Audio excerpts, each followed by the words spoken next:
Welcome to Blueprints for Brilliance Coaching Insights, a podcast by coaches for coaches. Our guests share their hard-won wisdom to help you grow your coaching business and create a life of success. So get ready to unlock the blueprints to your success. Welcome, everyone, to our newest episode. I'm thrilled to have you here, and I'm thrilled to have Jen Gould with us. Her company is Jen Gould Coaching, and she is a PR publicity coach and many other things. So welcome to the show, Jen. We're excited that you're here. Thank you so much. Thank you for having me, Jeanne. Absolutely. So tell us a little bit about your story. What was your journey to the type of coaching and the different types of coaching that you're doing now? Sure. I should tell you that when I graduated college, after I went traveling, I decided that I wanted to be a rock star. I'm a classically trained pianist, and I decided that my 20s would be a good time to try that. So I figured the fastest route to that was to get a job in the music industry. So I started out in the PR department at Arista Records. And from there, I stayed in PR basically my whole career. And when the pandemic hit in 2020, I went after another dream, which was to be a life coach. So I got certified as a life coach through the Coaching Institute with Mark and Magli Pasha. I also was in a program with Dean Graziosi and Tony Robbins, and then I was invited to apply to be a coach for their programs. And I went through a rigorous process and was selected. I was one of a few out of 1,000 who made it to be selected to be one of their coaches for their programs. So I did that for a few years. And so what I've ended up doing is combining my experience as a publicist for many decades, combined with the coaching. And now I'm a PR and publicity coach. And like I said, also a certified life coach. And I help coaches and entrepreneurs to overcome their fear of being visible and to get media attention to grow their business. I love what you started with. You wanted to be a rock star. Yes. We have a whole family of music junkies in my house. We had to buy the Spotify paid version so everyone could have their own account with their own playlists, and there is a wide variety of music that is loved in my household, from obscure Russian music I don't know anything about to hardcore to Christmas music. So I love that. Yes, it's true. And I figured my 20s was the time to make that happen. I was a music major and a psychology major in college. And so I was actually going to go and get a PhD in psychology. I figured that could be done down the road. But in my 20s, that's when you try to make those rock star dreams happen. And so I went for it for several years. Yeah. Good for you. I love that. And then life coaching during the pandemic. I think life coaching has really picked up speed over the years, especially recently. People are understanding why that's so valuable and what an advantage it can be to them, because it's learning and understanding all these different things that are happening in your life and how to manage them and how to move forward quickly. And then Tony Robbins and Dean Graziano, a coach for them. That's fantastic. Very well done for you. Thank you. Yeah. So tell us a little bit about maybe your favorite client, or you probably can't say that, your client who had the biggest transformation from when they came to you to when they left you, or maybe they're still working with you. Yes, I have several great stories. I will share about a client who hired me. It was actually for a speaking engagement. She was given a great opportunity to speak to an international audience at an annual conference, and she wanted to give an awesome keynote speech. And when she came to me, two things. She was overwhelmed with what information to include in her speech and how to organize all of her great thoughts, and also had a fear of being boring. She could never be boring, but it's a fear that many people have because you want to be a dynamic speaker and entertain and inform and engage the audience.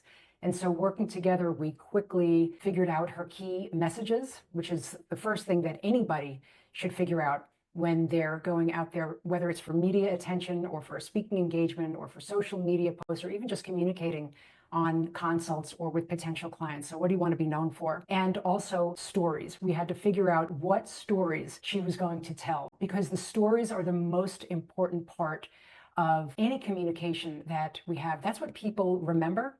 And it's a great way to anchor in your point. And so you can have all the data in the world, but nobody wants to see flowcharts and tables and graphs. They want to hear the stories. And so that was a big transformation from when we started to the incredible speech that she gave. She was voted the most watched and beloved speech of the entire day.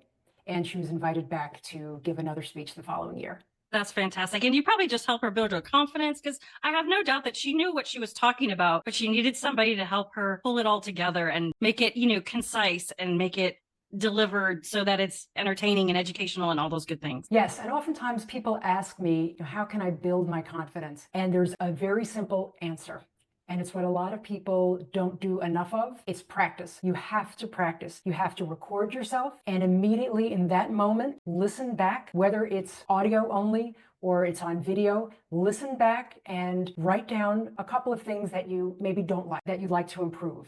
And then go back and immediately redo it and make one change. Listen again. And if you made that change, great, choose something else. If you didn't, go back and work through it until you make that one change and just do a little bit at a time. When you think about it and you send an email to someone, you reread it. You reread it for grammatical errors, punctuation. You want to make sure it flows. You're not just going to send an email or do a social media post without proofreading it. It's the same thing. You don't just want to go on stage without having, call it, proofread your performance before you do that. So practice, and the more you practice, it builds your confidence, and then you go out there and you're much more sure of your delivery and you know your stuff. Yeah, I love that. We help people with video marketing. Some of what we do is helping people get confident on camera. And I think if I could add something to that, don't just do audio, do video, because there's some things that you don't realize that you do. I don't know, playing with your hair, or if you're standing in front of an audience, sometimes you may move awkwardly and then you go, oh my gosh, I don't want to do that on a real stage. So it's hard sometimes to watch yourself. But it is a really valuable lesson in what I can do. I must confess, sometimes I have to give it a day or so to watch it again when I record, because when I'm in the moment, I just want to get it done. And sometimes I will do it a few times. And like I said, thankfully, we have video editors who come and edit out the bad parts. So I just record one long video, whether it's good or bad or ugly, and then can go back afterwards and have a look. That's great.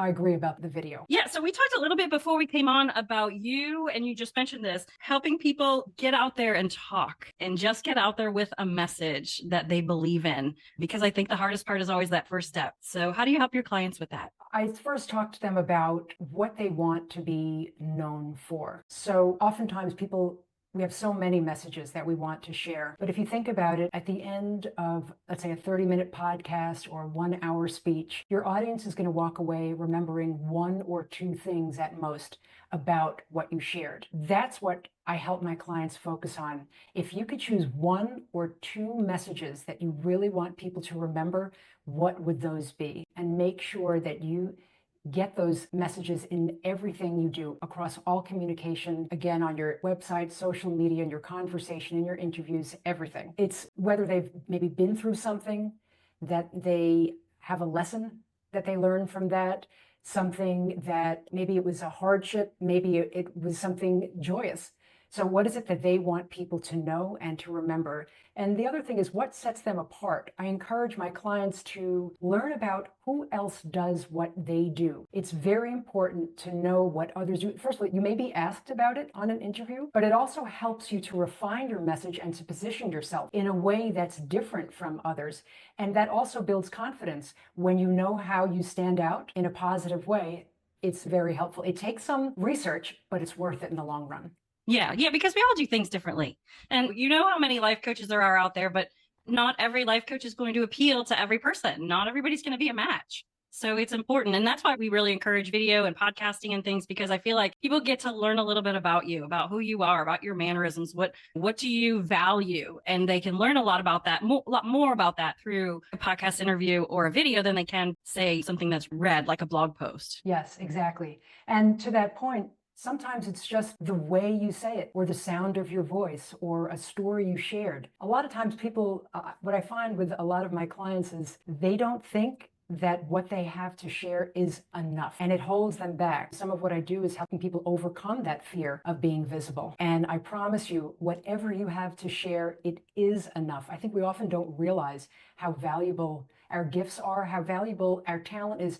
Things that come so easily to us do not come easily to others. I remember in high school, some of my closest friends were superstar athletes, and I could play the piano and my fingers. They were amazed at how quickly my fingers would go up and down the piano. I said, oh, this was like second nature to me. I didn't think it was any big deal. To me, the big deal was seeing how quickly they ran across the field. I can't run fast to save my life. Even if you put a motor on my back, I'd still be slow.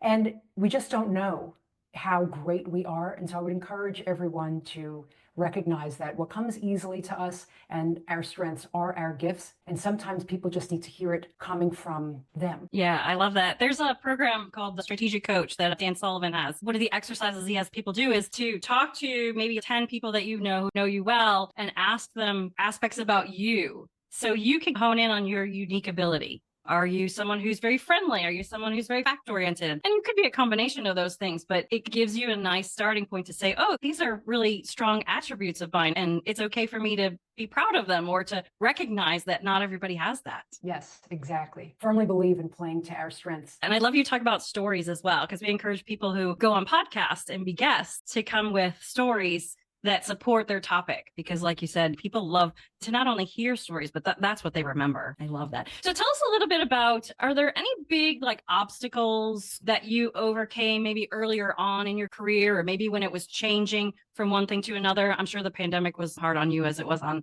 most people, but tell us a little bit about that and how you overcame those. Surprisingly for me, it was also overcoming the fear of being visible. And for the longest time, I didn't grow up with social media. And for the longest time, I didn't know what to say. I knew what to do, but I didn't know what to say, to share. And I was so afraid of pressing post because I was afraid that the whole world would see it. I figured it would be like a big flashing billboard on Times Square and everyone would see it. And oh my gosh, and what if I messed up? It took me a long time to get over that. And how did I get through that? I started out, eventually I got sick of being afraid. And I started out just doing what I felt was the easiest thing. And that was just posting quotes from other people without my face, without a video, and then engaging with people who commented. And then I remember the day I posted my first photo and slowly working through that. That was a big challenge for me. And I know it's funny because that's what I help other people do. And I never realized what it's like being the client. I had to treat myself like the client. I think that starting small in a way that's very doable for you is very important. Done is better than perfect. Progress over perfection, and just do something. It's better than nothing. And done consistently, we start to think less and less about our fear and more about the doing because we are in action. Another thing that really helped me, and I think this is very important, focus on your audience. Even if you don't have an audience, focus on your audience that you imagine is out there, because they're out there. But take the focus off of ourselves and focus on people who you could really help with your message. Yeah, I love that so much. We always say that too. It's let your passion for helping people overcome your fear of being visible. You nailed it. It's so true. And I love that you can share with us and be honest and open with us that you help your clients with something that you struggled with as well. Exactly. Because I think that's a really painful part for people, is to get out there because they want their message to be perfect and they want to say the right words. And I think what they don't always understand is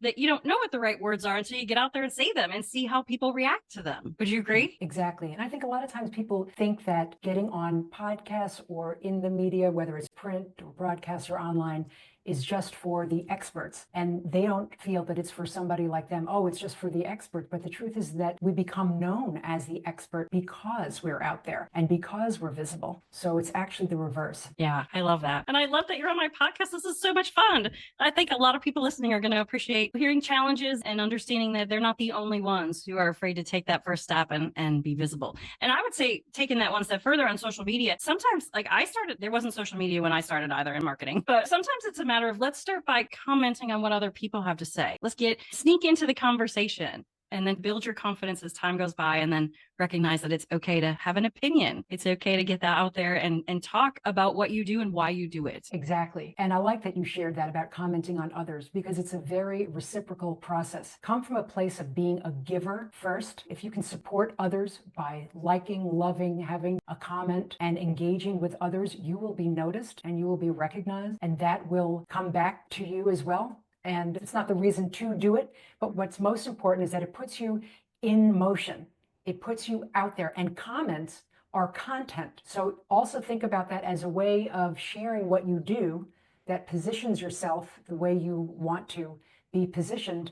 But again, come from a place of giving to the audience. It's not about self-promotion when you make those comments. It's about how can you support that post and how can you help others with your comments, which are content.